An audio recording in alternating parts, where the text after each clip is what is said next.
Our caramel cake has caramel flavoring baked right in with the batter, and it's covered in our old-fashioned caramel frosting, sweetness with a tang. Uh-oh, we almost forgot the sign. Okay. We start by making some caramel syrup.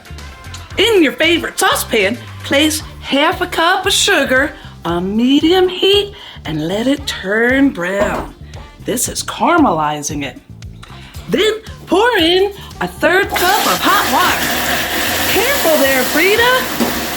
Don't get too close. That's super hot. Uh-oh, that was the last of our sour cream. I know. That sounds like Marina Sea Flame, our favorite tailless mermaid. I know, I don't see anything either. She's not in her living room. Over here, sillies. What are you doing there? I'm taking a bubble bath. My grocery store under the sea in an octopus's garden has more sour cream. How cool is that? I want to go see. Yeah, that might be fun. We'll get started on the cake. Cream together 3/4 cup of butter and 1/4 cup of sugar. About 5 minutes. And in another bowl, sift together all your dry ingredients.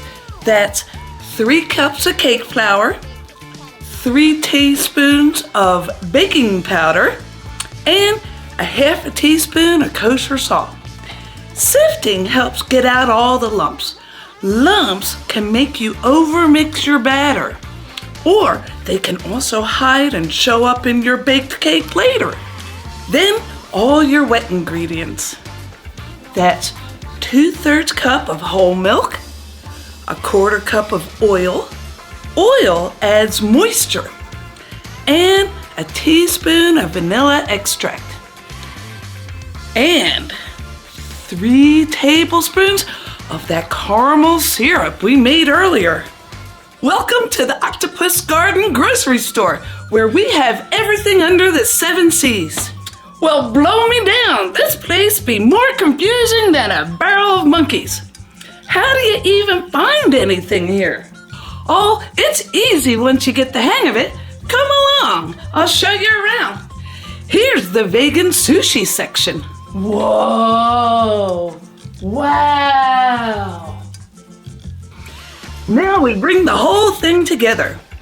Alternate in your wet and your dry ingredients, starting with the dry and ending with the dry.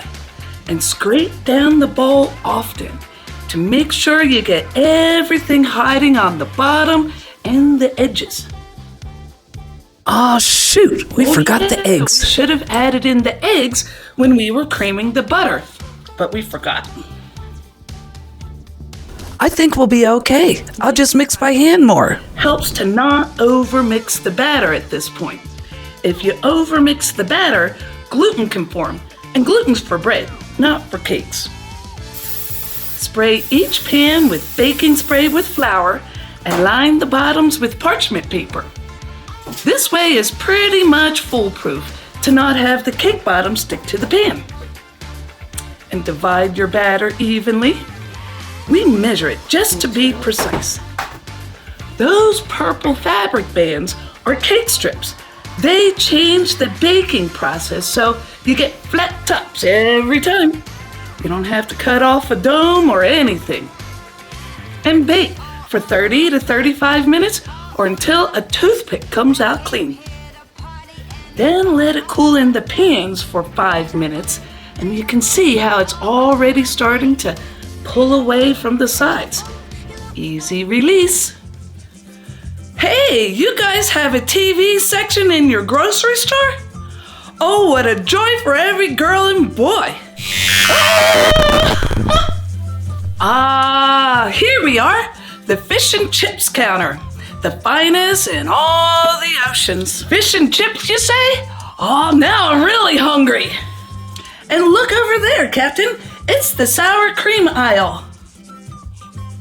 Auntie Octavia, she started this 100 years ago with just a little cart of caviar. Look, they sell exactly the amount we need, Marina. You're a big help. Thanks. Now let's get it back to Big Val. Got it, Marina. This is our favorite old school caramel frosting. To your sour cream, add 2 cups of brown sugar and pack that in there. And 1 cup of regular sugar. On low to medium heat, cook this to 238 degrees and stir constantly so it doesn't have a chance to scorch on the bottom or the corners.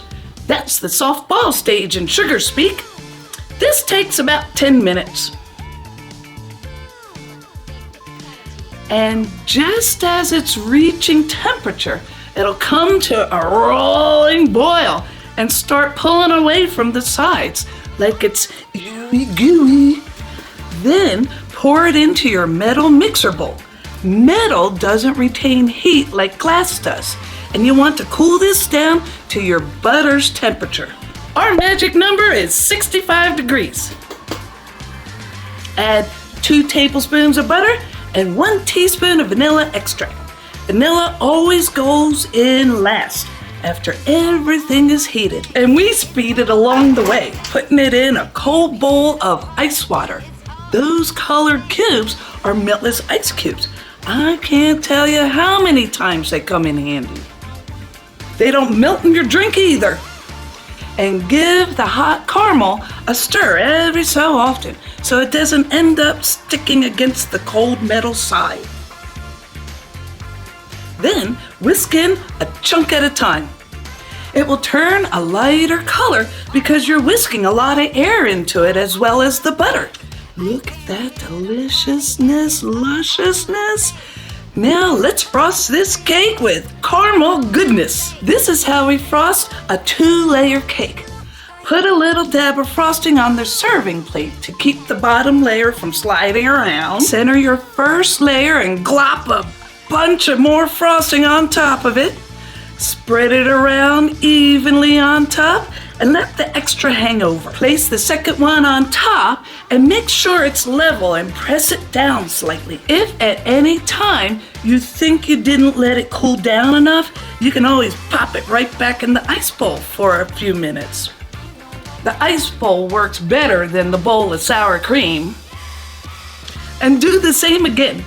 Glop almost all the rest of it on top and spread it out. We leave a little reserve in the bowl just to patch it up if you need. We love the way this frosting looks with small decorative swirls. Well, Captain, what do you say? Ready for some more underwater shenanigans? Aye, Marina, with you by my side, I'm ready for anything, even if it involves a grocery store under the sea and an octopus's garden in the shade. Leave a comment. It makes our day. Yep, it will.